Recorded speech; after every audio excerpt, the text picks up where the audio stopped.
아멘. 테트라그라마톤이라는 성경에 표현이 있습니다. 테트라그라마톤이라는 것은 하나님을 소중히 여겨서 함부로 부를 수 없기 때문에 그 글자에서 모음을 떼내어 부르는 방식을 말하는 것입니다. 예를 들어서 우리는 여호와라고 하지만 이렇게 히브리어에서 모음을 다 빼내고 그냥 위에 있는 자음만 부르면 아도나이라는 것이 되죠. 그것이 라틴어와 영어로 오면서 큐리오스, 즉 오늘 말하면 Lord, 주님이라는 말로 바뀌어지게 되어집니다. 그렇게 하는 이유는 하나님에 대한 소중함과 귀함을 이스라엘은 한시도 잊지 않았기 때문입니다. 그래서 말을 할 때에도 하나님을 부를 때는 소중한 마음으로 불러야 된다라는 생각이 그들의 마음에 가득했던 것입니다. 여러분, 오늘 우리가 살아갈 때에 다른 건 몰라도 하나님에 대한 부자가 되는 은혜가 있기를 간절히 소망합니다. 우리가 나의 생각에 대한 부자, 세상에서 부자, 아니면 어떤 일이 이루어진 그런 부자가 아니라 하나님에 대한 부자, 하나님에 대한 풍성함을 가지고 있는 사람, 우리 그런 사람이 되기를 간절히 축원합니다. 그래서 어떤 경우라도 그 속에서 하나님에 대한 고백이 나오고 말이죠. 그 속에서 하나님의 놀라움들이 펼쳐져 나오는 사람, 우리를 그 사람의 길로 하나님 오늘 초청하시는 것 같습니다. 그렇다면 그 사람에 대한 대표적인 사람이 누구냐 묻는다면 바로 아삽입니다. 아삽은 헤만 여두둔과 더불어서 다윗의 3대 찬양 대장이죠. 이 아삽이라는 사람을 이렇게 가만히 보면 참 특별한 은혜가 있는 것 같아요. 이 시편 전체에 제일 많은 시편을 지은 사람이 다윗입니다. 그리고 나서 이 아삽이 두 번째로 많은 시를 지어서 시편에 올리게 되죠. 그만큼 그는 이렇게 음악적인 그러한 풍성한 달란트를 가지고 있었던 것 같습니다. 그런데 여러분, 달란트가 있다고 하나님 쓰시는 거 아니죠. 우리 이제 그 정도는 구별하죠. 달란트가 있다고 하나님 쓰시는 거 아닙니다. 진짜 하나님이 쓰시는 사람들은 달란트 외에 하나님에 대한 분명한 이 신앙과 풍성함을 가지고 있는 사람인 것 같아요. 이 아삽이라는 사람이 음악을 어느 정도 했던 사람인 것 같습니다. 근데 다윗의 찬양대를 우리가 이미 살펴봤지만 거기는 음악 전문가들을 모아놓은 게 아니에요. 그건 소수입니다. 비전문가들이 거기에 레위가 그냥 불려가지고 하나님을 찬양하는 일들을 얼마나 많이 했는지 모릅니다. 그럼에도 불구하고 아삽이 특별한 것은 그가 가지고 있는 달란트와 더불어서 하나님을 향한 풍성한 고백을 올려드렸기 때문입니다. 대표적으로 오늘 시편 50편이 이권 가운데 유일하게 아삽의 시인데 여기에는 하나님에 대한 고백이 세 가지로 나누어서 올려드려지게 됩니다. 사실 전능하신 이 여호와 하나님, 그리고 하나님 이와 같이 다양하게 표현되어지는데 첫 번째가 엘이라는 하나님이에요. 엘이라는 말 자체가 하나님이죠. 그 두 번째가 여호와, 아까 제가 말씀드린 아도나이라는 말의 원래 언어인 여호와, 그리고 엘로힘이라는 또 다른 하나님, 여기에 전능하신 이라고 표현하실 수도 있을 겁니다. 온 세상을 지으신 그런 하나님에 대한 고백을 그의 입술을 통하여 하게 되는 것입니다. 하나님에 대하여 그가 알고 있는 참 많은 다양한 풍성한 지식을 하나님 앞에 올려드림으로 이 세상에 어떻게 어떤 모습으로 하나님이 역사하시는지를 구체적이고 실제적으로 느껴나가는 것입니다. 아삽을 보면 이런 생각을 지을 수가 없습니다. 신학교에 보면 정말 늦게 하나님 앞에 부름을 받고 오신 분들이 있습니다. 그분들은 정말 열정이 하늘을 찔러요. 목숨 걸고 예배를 드리고 진짜 목숨 걸고 신앙생활 하십니다. 물불을 안 가리세요. 그냥 뭐 한다 그러면 와 하고 달려가세요. 교수님들이 제일 좋아하십니다. 그분들은 아멘, 수업 시간에도 아멘을 아멘 수업 시간에, 예배가 아니라 수업 시간에 뭔가 가르치면 아멘 막 곳곳에 교수님 막 신나가지고 막. 근데 또 젊은 사람들이 있어요. 젊은 사람들 수업이 냉랭합니다. 잘하나 안 하나 뚫어지게 쳐다보죠. 근데 젊은 사람들은 어떤 모습이 있냐면 젊어서부터 말씀의 훈련을 받아요. 말씀의 훈련을 받아요. 그래서 하나님에 대하여 이 사람들은 풍성한 고백과 나눔을 하게 되어집니다. 잘 준비되어 있는 거죠. 다 귀하게 하나님 쓰시는 것 같아요. 그런데 아삽을 보면 진짜 하나님에 대한 풍성한 지식과 잘 훈련된 것으로 사람들에게 하나님이 어떻게 역사하시는지, 야, 이런 하나님도 계시는구나, 야, 이렇게 고백되어질 수도 있구나 라고 마치 그 가운데 곳곳에 하나님을 어떻게 따라가야 할지 구체적으로 보여주고 그 설명함으로 놀라우신 하나님의 모습을 곳곳에서 고백할 수 있도록 인도해 주는 그런 사람인 거예요. 여러분, 이 사람이 왜 중요하냐면 그저 그냥 아멘만 하는 신앙도 중요합니다. 그 사람은 나 혼자는 잘 믿을 수 있어요. 근데 어떤 어려움이 있냐면 다른 사람과 같이 가는데 하나님을 보여주는데 한계가 되어지는 거예요. 왜? 다른 사람과 같이 갈 때는 설명이 필요하거든요. 내 눈에 보여야 되거든요. 여기에도 하나님 이렇게 역사하시고 여기에도 하나님 이렇게 역사하시는 거예요. 그래서 가르치는 자가 먼저 배워야 되고 부모가 먼저 엎드려 말씀을 들어야 되고 성도가 세상보다 하나님에 대하여 먼저 마음에 품어야 됩니다. 그래야 보여줄 거 아닙니까? 나한테 없는 걸 어떻게 보여준단 말입니까? 나에게 있는 하나님을 내가 먼저 경험하고 알아야 나눌 수 있잖아요. 지금 아삽이 그런 거예요.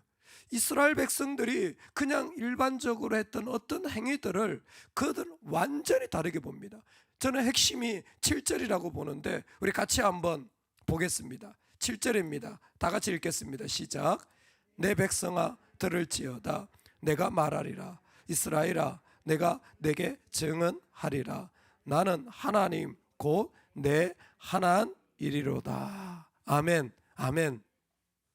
아삽이 지금 어디로 갔냐면 시내 산에서 이스라엘과 하나님이 만난 것을 설명하고 있습니다.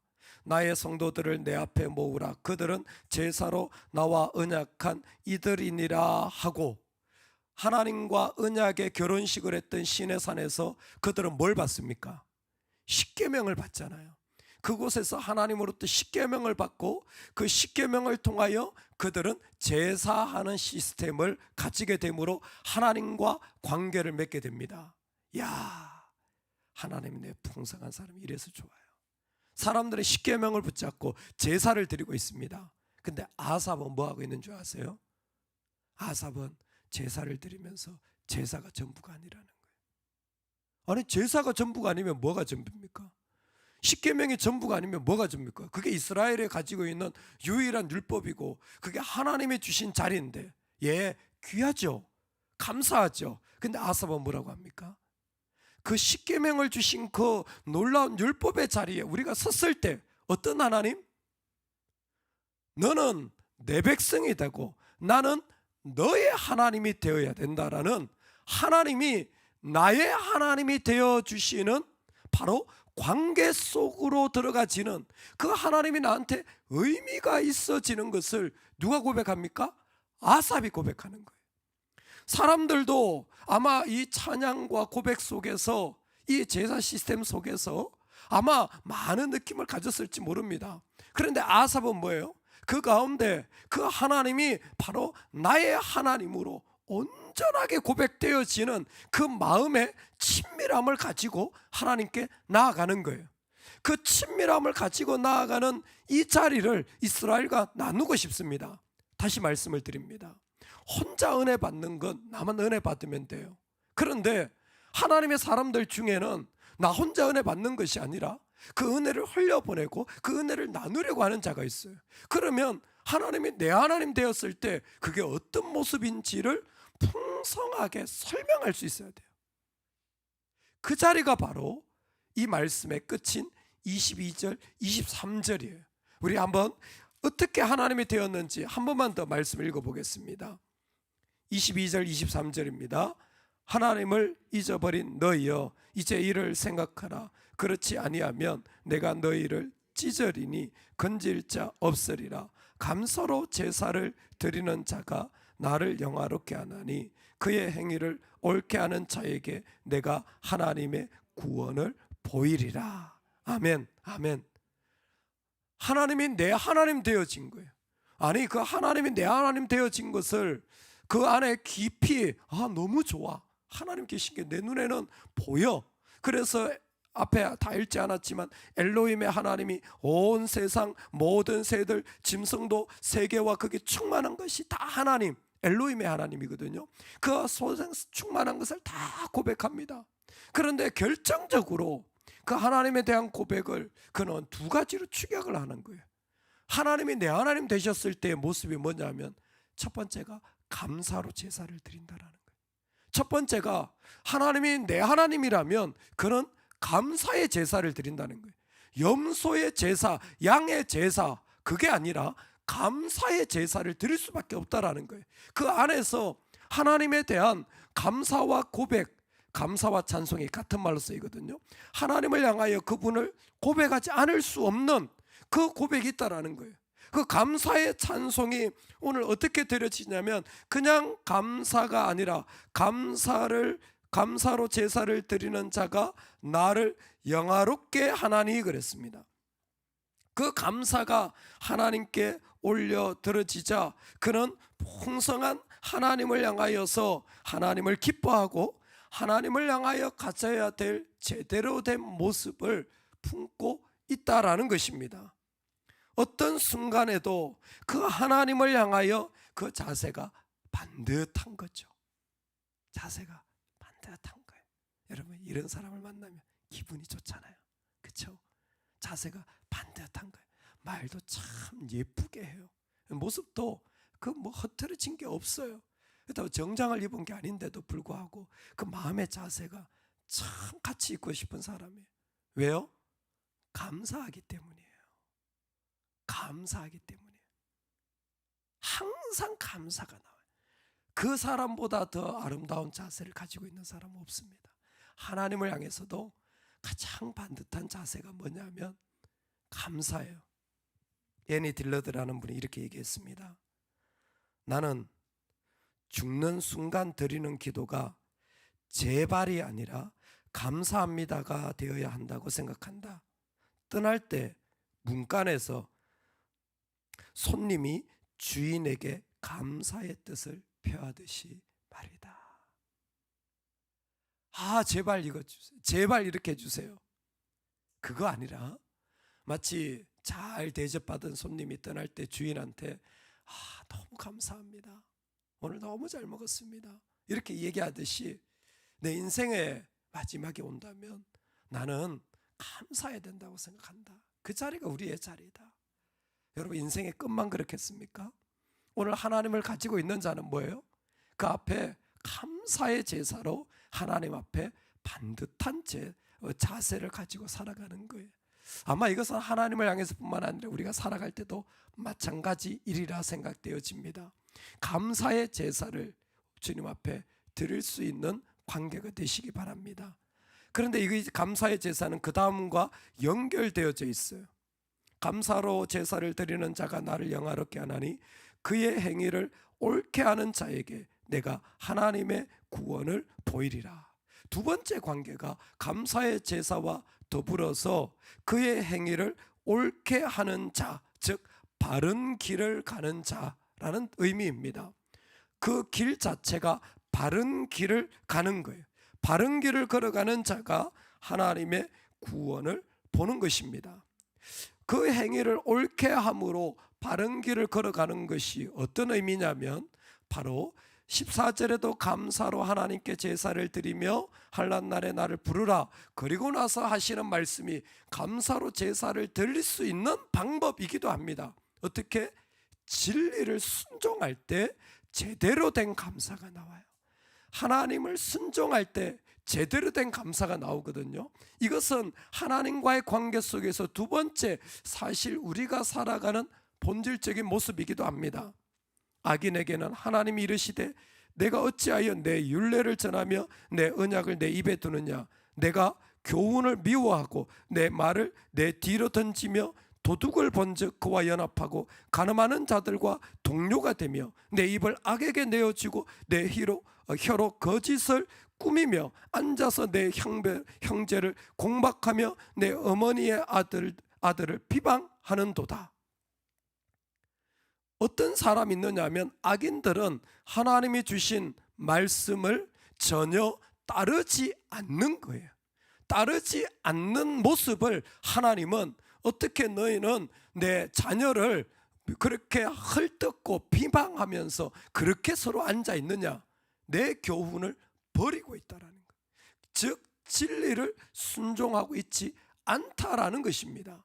오늘 우리가 하나님 앞에 살아가는 중요한 삶의 자리는 바로 하나님으로 말미암아 그 주신 말씀을 순종하는 길이 하나님이 내 하나님 되어지는 그 자리에 살아가게 되어지는 바로 모습인 것입니다. 여러분, 말씀을 듣고 또 들으세요. 듣고 또 들으세요. 듣고 또 들으세요. 자꾸 들으시기 바랍니다. 그래야 내 마음이 움직이고 내 몸이 움직이고 내 삶이 움직여서 그 자리에 진정으로 그 말씀이 이루어지기까지 가는 거예요. 예전에 설교를 가르쳐 주신 교수님이 그렇게 말씀하시더라고요. 주일 설교를 한 번 하는데 사실은 100번 해야 들린다. 그래서 본인은 가장 아름다운 모습이 한 목사님이 주일 오전 설교를 했으면 오후에 다른 몇몇 교회를 가서 같은 본문을 가지고 여러 번 설교해야 된다고 생각한다. 그렇게 가르치신 적이 있습니다. 그 이야기를 왜 그렇게 하시냐면 100번을 할 정도로 준비한 사람이 준비를 풍성하게 제대로 하고 그리고 듣는 사람에게 가르치라는 거예요. 한 번 듣고 말씀을 할 수 없다라는 거예요. 예, 한 번 듣는 것도 귀하죠. 그런데 뭐예요? 하나님의 말씀이 이루어지기까지 들어야 된다라는 거예요. 이루어지기까지. 그게 바로 말씀의 길이라는 거예요. 진리의 길은 이 길이구나. 그래서 될 문제가 아니라는 거예요. 진리의 길은 내가 순종하는 길이라는 거예요. 내가 그 말씀을 듣고 이루는 길이라는 거예요. 그게 바로 오늘 하나님 우리를 부르시는 삶의 자리인 것입니다. 그럴 때에 하나님을 만난 어떤 자리도 감사가 안 나올 수가 없는 것이죠. 여러분, 우리 이 아침에 사모하는 삶이 됩시다. 어떤 사모요? 하나님, 내가 하나님에 대해서는 좀 풍성하게 해주세요. 하나님에 대해서는 풍성하게 해주세요. 그래서 어떤 하나님이 계신지, 어떻게 지금 내 삶에 역사하시는지 사람들은 다 안 보여요. 내 남편도 못 봐요. 근데 뭐예요? 나한테 하나님이 보여요. 하나님 역사하시고 일하시는 게 보여요. 하나님 원하시는 게, 그걸 말하지 않을 수가 없는 이 아삽의 풍성함, 이 자리가 우리 자리 되면 좋겠습니다. 그곳에 내 하나님이 계신 거예요. 그곳에 나는 하나님의 백성이 되어진 거예요. 어떻게? 감사로 제사를 드리는 거예요. 제물이 드려지는 게 풍성하고 하나님 앞에 고백되어지는 게 풍성하고 그 주인이 일하신 것에 대하여서 늘 하나님 앞에 내가 감사를 표할 수밖에 없는 사람, 그리고 내가 오늘 엎드려 그 앞에 순종해야 될 자리를 인하여 뛸 듯이 기뻐하며 그 길을 걸어가는 그 아름다운 풍성함의 자리에 우리 모두가 서기를